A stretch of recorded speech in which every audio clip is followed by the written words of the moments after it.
Good evening.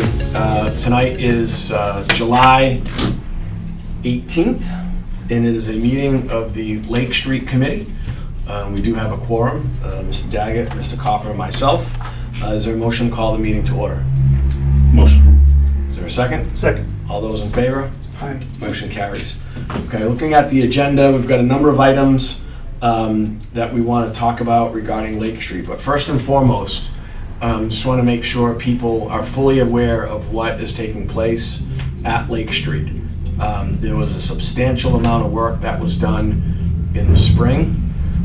First and foremost was to improve the parking situation, have the guardrails installed, make it generally safer. DPW did a great job with a walking path, and so by all accounts, that is all done. There are just some tweaks around the edges that need to be done as far as aesthetics. Like we've got the island, essentially wherever you're seeing weeds, either in that large swath, that's going to be grass in the fall. At the time with the DPW, they spent more time than they anticipated on that project, and then they had to move on to road paving, drainage issues on Hamlin Street, and a whole host of other projects in town. And so we're really thankful that Dan and his crew was able to do the work that they did. But there's going to be essentially a phase 2 to fine tune some of the things there. So again, we're going to plant grass. The island, the plan there is to put pea stone or river rock, and you won't see the weeds there. And so I just want to make sure people are fully aware of that piece of it, right? And secondly, we want to, there's been feedback from the fishermen about parking, so we want to talk about like what's working and what's not working over there. And, we wanted to first address some of the shady activity that goes on in the parking lot overnight, with people doing donuts, ripping up the parking lot. So that's why that island was put in there, was to try and deter people from doing that. We did create another exit, a more defined area for that private road that goes up. But there is some feedback that, from what I understand, that we're getting from the people who use their bass boats and things of that nature, that there really needs to be a dedicated area for people to drop off their boats, then also to be able to park their trailers. So I know Sergeant Coppa has kind of led the charge from a safety standpoint. I don't have any real recommendations for that, other than whatever we're doing isn't permanent. If we have to tweak it and fix things to make it work for everybody, that's what we should do. So that's what I'd like to put before the three of us here. And Scott, I know you talk with the fishermen a lot, and if there's any suggestions that we should look into if it's better signage that says trailer parking here so nobody else can use it, you know what I mean? Like, mm-hmm. I'm open to all that. We just want to make this work. There's no like hard and fast rules here, so. Right. So any suggestions, or like what's the general feedback? Like what would that look like? What should we be doing there? Better signage? Maybe some better signage.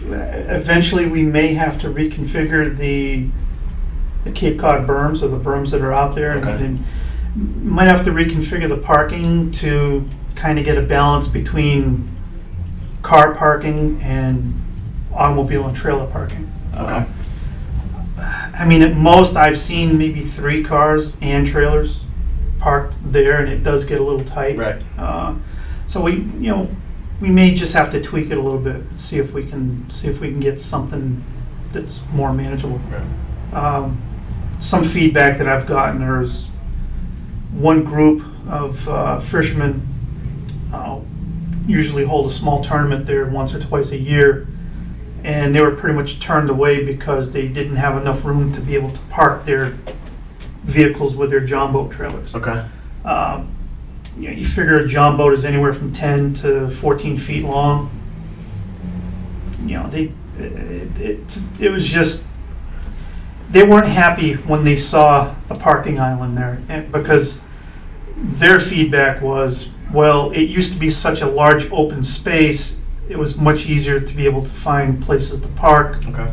And was less of a hassle trying to maneuver and park around that parking island. So I understand the reasons for the parking island. We haven't seen any donuts or any, abuse of the area since the parking island, or since the parking island's been there. So it is working. Right. So we need to find that balance. It's So, I mean, here's the thing, what I want That's to put, that's a previous idea we had. right, what I want to put on the table is for, if there's going to be like a tournament like that, I didn't know anything about it. I don't know if anybody from the town, if it's just an ad hoc thing, Yeah, just a bunch of people show up Yeah. and do that, right? But if there are groups that are trying to do an event like that, I think if they came to the town ahead of time and said, hey, we want to do this thing, I wouldn't have a problem if we just, for the time, close that parking lot off I to think allow them to do their thing, Yeah, I because think there's they- ample parking for people at the next one, I think they get it turned away from that because it's my understanding that most tournaments require a permit of some kind. Okay. Most municipalities, if you get on the Cape and you have a fishing tournament, it's my understanding that most of the time, they go to the town and get a permit to Yep. do that, just because it's an organized function of some Right, kind. right. So I think, some of the fishermen probably don't want to approach the town for something like that because they're expected maybe to, pony up some money Okay. for a permit or something like that. So I've never fished any of those tournaments. Right. I don't know the background as to, the whole permitting issue. For all I know, it could be a non-issue. Right. But Yeah, I see. So I think also what's going on here, right? When you had a place where there were no rules, there was no order, there was no organization, there was no dedicated parking, there was no this and that, that's really easy for people because it's like, Mhm. it's just free, Yeah. right? So it's free and open, and you can do what you want, come and go as you please. So then when you start putting a little bit of law and order in there and organization, Mhm. then that kind of disrupts people's rhythm and Right. how they view things, right? So, but previously it was unsafe. There was stuff that was going on over there that the town had to pay for to take care of and clean up and all that stuff. So I'm hoping that it's like kind of an adjustment period for people. But if we can do some things with signage and, make things easier. Gary, you pass this along. Do you have any suggestions, Gary? Like, what we Well, could I actually do. I think what we can, first of all, the islands are working. Yeah, But I think the idea was the islands were put in just to stop the donuts and the driving, dangerous driving and stuff like Yeah. that, and it is working. However, like Scott was saying, I wasn't taking consideration, a truck with a 16-foot trailer or a 20-foot trailer on it, because quite honestly, the open space was our enemy as far as the design of that parking lot. Yep. But, Scott is a civil engineer, I believe, right, Scott?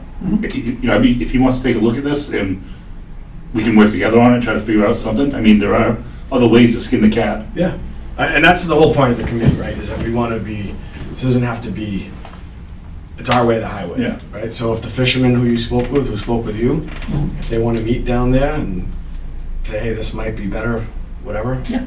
I'm down with all that, and just, it's I very don't easy. think we to have fix. much expense in that. I mean, we have the curb out asphalt, but that's not, Yeah. that was done by the town, and that's Yeah, not yeah. overly expensive, so that's stuff that we can change. Right, I will say this, the second parking lot, the southern parking lot, let's see, that would be the north, west, Yeah. east parking lot. yep, That parking lot we see no cars hiding in the dark anymore. yeah, no, that's It's great. brought everybody to the foreground. I think that's working out great.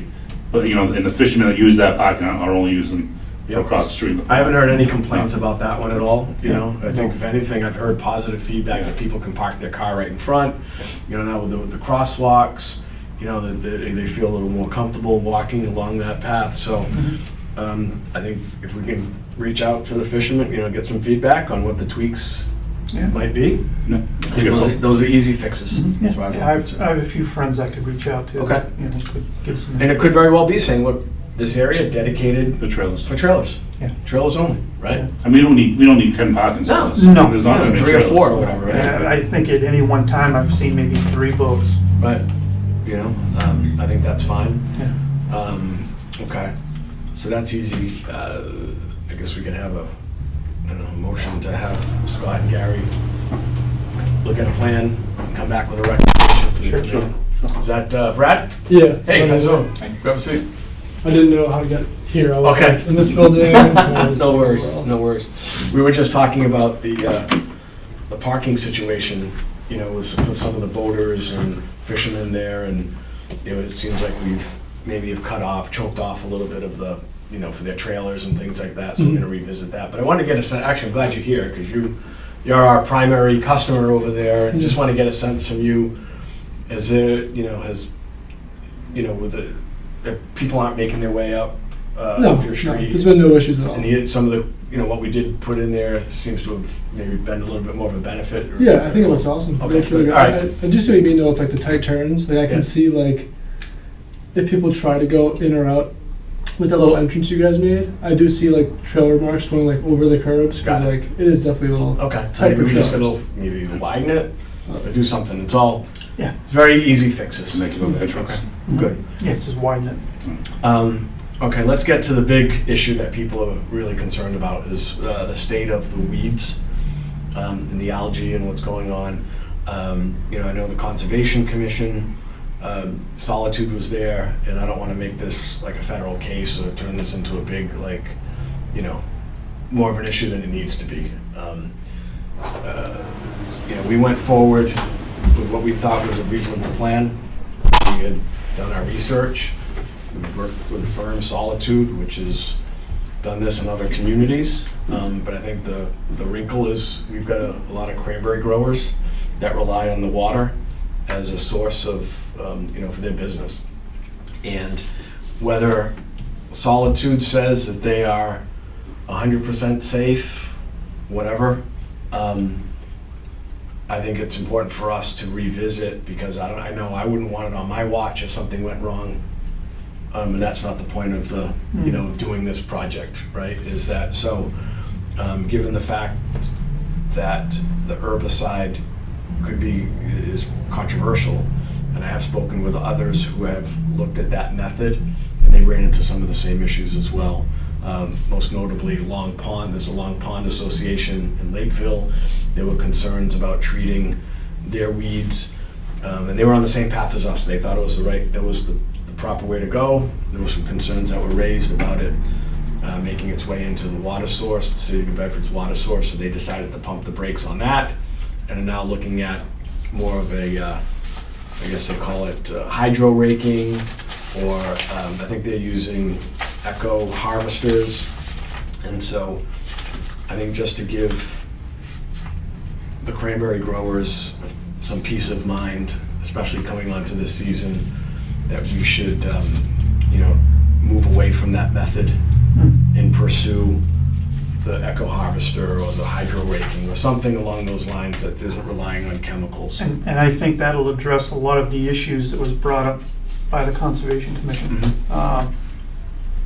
Because the Concon public meeting that I attended, the agent had presented to Solitude, you know, they wanted to know exactly how long these herbicides last Yeah, in yeah, water. They want to know their testing methods. They want to know what lab did the testing. They want to know if the lab was certified. So they threw a lot at the Solitude representative, and they wanted to make sure that all of these ducks were in a row before, you know, 1 ounce of herbicide hit the water.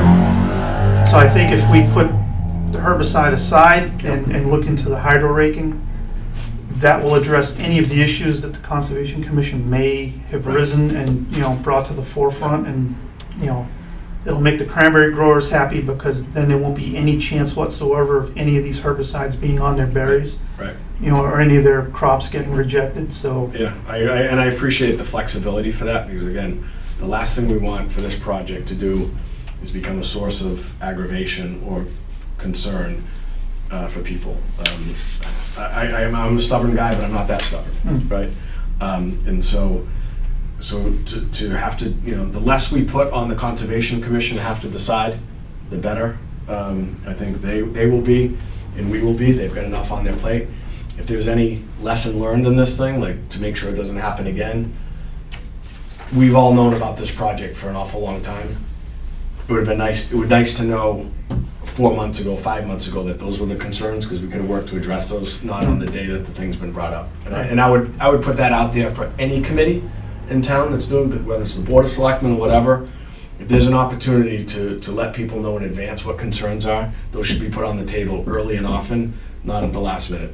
I think that's a standard operating procedure for anybody. So, and that's not targeted the Conservation Commission, that's just a lesson learned as we go through this process of serving the town. So, if there's then a motion to withdraw the herbicide NOI, or would that be the right, I don't want to amend? Well, it might be a good idea just to let it sit until we get a quote back from Solid Trade, because Fair enough. if the quote to do the hydro raking, depending upon how much more expensive it is, if it is going to be more expensive, at least until we get the numbers back, Yep. and then we can compare it. Okay. I really would like to put the herbicide thing to bed, but, financially, let's just make sure that, we're not looking at 4 times or 5 times the cost. Right. We want to make this, we want to take care of the weeds, but, we don't want to break the bank doing Right. it. So. Sure. Okay, so I think, look, I'll just reiterate again. To the cranberry growers, to the members of the Conservation Commission, as far as the herbicide goes, we're not looking at that right now. Rest easy, relax, go into your cranberry season now, not having to worry about this. We will look at a less offensive means with the echo harvester or the raking. I can say this. I talked to Bill Napolitano, a gentleman named Bill Napolitano who used to work for Serped. He has been working with the Long Pond Association on their weed control stuff. He has agreed to work with us and serve as like a free consultant project manager and help us chase down grant money. He was successful in getting a lot of money for the Long Pond Association to at least get this echo harvesting stuff. And so I put him in touch with Scott, and I think that's really exciting. He'll provide us some technical assistance. So I think that's, a good thing. And the next issues I like to ask for is that we create a subcommittee to deal with just the weeds that Scott will chair. And this way, we don't have to rely on the whole committee to meet, or on my schedule to call a meeting. You guys can, the weed subcommittee can work independently, come back with it. You can meet as often as you want, call for meetings as much as you want, talk to Solid, whoever, meet, come back with a recommendation that then will then take back to the board of, to the committee, and then ultimately to the Board of Selectmen. So if that's okay, I've done a lot of talking, but I kind of want to I've been thinking a lot about this, how we can get this thing up and running and moving in the right direction. So with that said, if I could have a motion to create call it a weed subcommittee, chaired by Mr. Daggett. Motion. Is there a second? Second. All those in favor? Aye.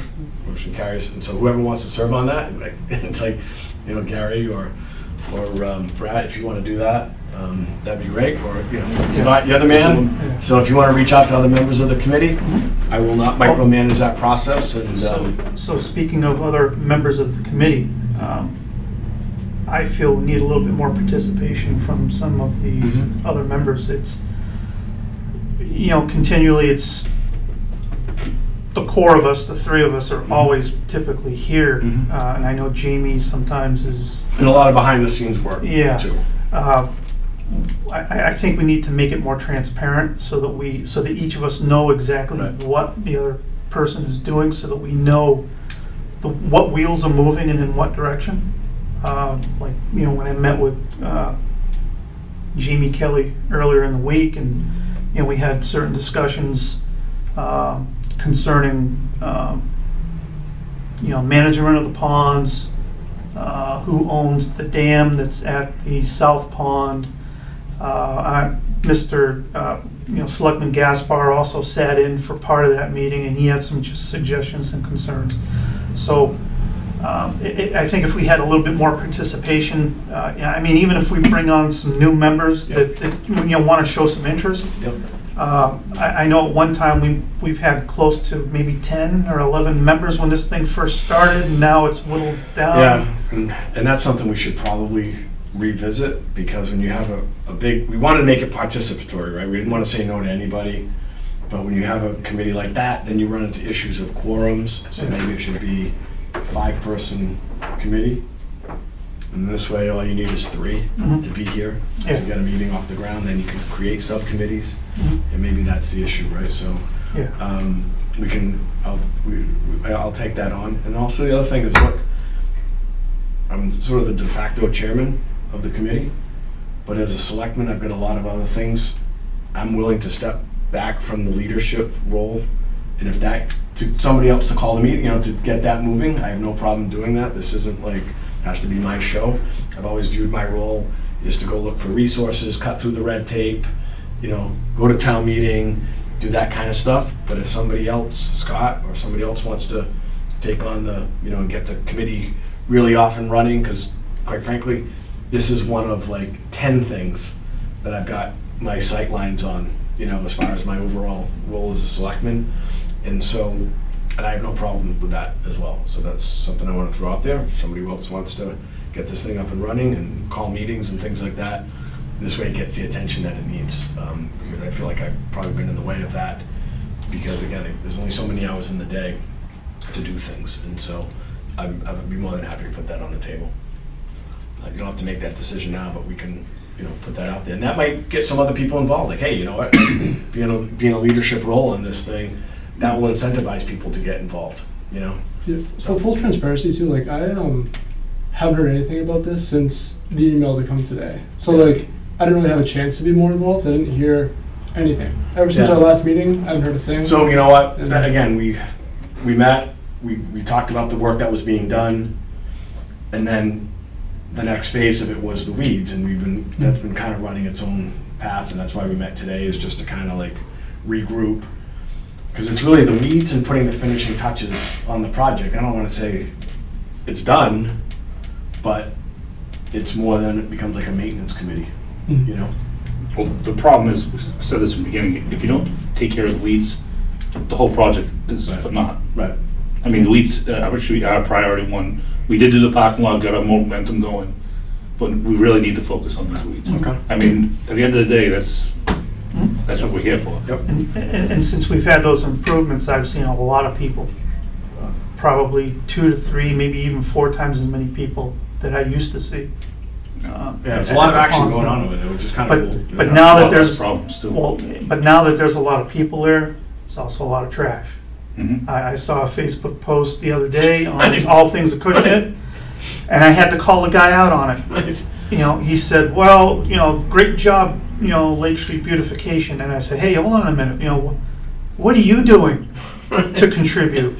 You're calling us out, but you're not Right. putting any effort into Just as helping. easy to pick up a trash bag Right. as it is to take a picture. I mean, we had a trash pickup about 2 months ago Yeah. where some of us participated, and I think we walked out of there with 15 to almost 20 bags worth Yeah. of trash. Yep.